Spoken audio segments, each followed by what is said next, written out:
한해가 따뜻한데 서면서 낭독이 있겠습니다. 서면서 조혁당 위안부 법안은 공창제 팩트와 소녀상 논쟁 차단용, 파쇼 압법, 해법은 열린 토론으로. 조국혁신당 김선민 의원은 6일 일제와 일본군 위안부 피해자에 대한 보호 및 지원 및 기념사업 등에 관한 법률 일부 개정 법률안을 대표 발의했다. 개정안은 일본군 위안부 피해의 정의를 명확히 규정하고 위안부 피해자의 명예훼손을 금지하는 조항을 추가했으며 공개적으로 피해자들을 모욕하거나 허위 사실을 유포한 자를 5년 이하의 징역 또는 5천만 원 이하의 벌금에 피해 상징물에 대한 모욕 금지 조항을 넣어 평화의 소유성을 손상, 제거 또는 모욕한 자를 1년 이하의 징역이나 금고 또는 1천만 원 이하의 벌금에 처하도록 했다. 이번 발의에는 위안부 문제에 대해 이견을 제기하고 있는 시민단체들의 위안부 동상 철거 운동 등이 계기가 된 것으로 보인다. 이는 개정안 발표 기자회견에 조혁당 인사들 외에도 위안부 동상 설치와 유관한 이나영 정의기억연대 이사장, 백희선 평화나비 네트워크 전국대표, 김양미 수원평화나비 대표 등이 참가한 데에서도 확인된다. 이들은 피해자들을 기리는 예술 조형물이자 평화비인 평화의 소유성을 공개적으로 훼손하는 등 피해자들을 모욕하는 행위를 서슴지 않고 있다며 문제를 제기한 시민단체와 관련 인사들을 겨냥했다. 조혁당의 위안부 법안은 다음과 같은 이유로 폐기되어야 한다. 첫째, 일본군 위안부 피해에 대해 일본은 공식 사죄와 함께 관련 11개국 해당 여성들에게 아시아 여성기금과 한일 위안부 합의로 종결했다. 그럼에도 국내 위안부 피해자 관련 단체들은 사죄와 법적 배경성을 거듭 주장하고 있어 더 이상의 위안부 피해의 정의를 명확히 규정하려는 것은 일본을 포함한 국제관계에서 불필요한 논란을 야기할 수 있다.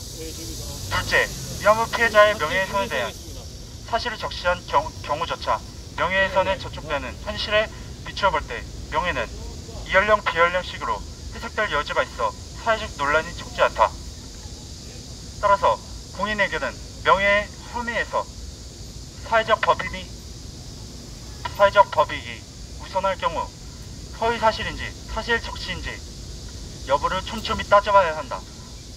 한국 사회에서 위안부 문제는 이미 공적인 이슈로 작동하고 있어 특정인의 선입견이 개입된 명예 금지 조항은 생산적인 역사 논쟁을 방해한다. 셋째, 처벌 조항에 대해 위안부 피해자 모욕과 동상 오욕 등을 이유로 과도한 징역과 벌금에 처하면 위력적인 법 앞에서 시민들로 하여금 위안부 문제에 대한 사회적 소통이나 동상의 성역화로 접근권 자체가 어려워질 수 있다. 과거사에 대한 해석은 결코 고정적인 것이 아니다. 시대 정신을 관통하는 가치관과 문제의식은 새로운 지식의 등장과 함께 재해석됨으로써 그 사회를 진일보하게 한다. 고려시대부터 조선 초기까지 중국으로 차출돼 시녀가 노비가 된 궁녀는 공식 기록만 2,000여 명을 넘으니 실제 숫자는 훨씬 많다. 병자호란 때 중국에 끌려가 노예로 지내다 돌아왔으나 온갖 수모를 당한 환양녀는 50만 명 정도로 추산된다. 여성 인권사 측면에서 접근했다는 위안부 관련 지원단체들은 궁녀와 환양녀는 왜 언급하지 않는가? 중국을 세상 문제 삼으라는 것이 아니라 한일 양국과 관련 국가들이 국제적으로 마무리한 위안부 사안을 두고 여전히 일본만 주야장천 비난하는 현상을 두고 세간에서 중화 사대주의라고 비판하면 무엇이라고 답할 것인가? 본디 위안부 제도는 일제 공창제 아래 합법적으로 시행된 상업 매춘이었다. 이는 약취와 유인 등에 의한 범죄 행위와 별개로 당시 엄연히 존재했던 법제도였다. 따라서 전시기 전장의 열악한 영업 형태에서 비롯된 인권 침해 현상에 사적인 범죄 행위까지 하나로 묶어 일본이 겨냥하는 주장들은 논란이 된다. 조혁당의 강력한 위안부 법안은 공창제 팩트와 위안부 문제를 둘러싼 논쟁을 원천 차단하게 한다. 위안부 동상은 예술 조형물인가 특성 세력의 정치 조형물인가 파쇼 압박 저지하고 열린 토론으로 과거사에 대한 해법을 찾아가야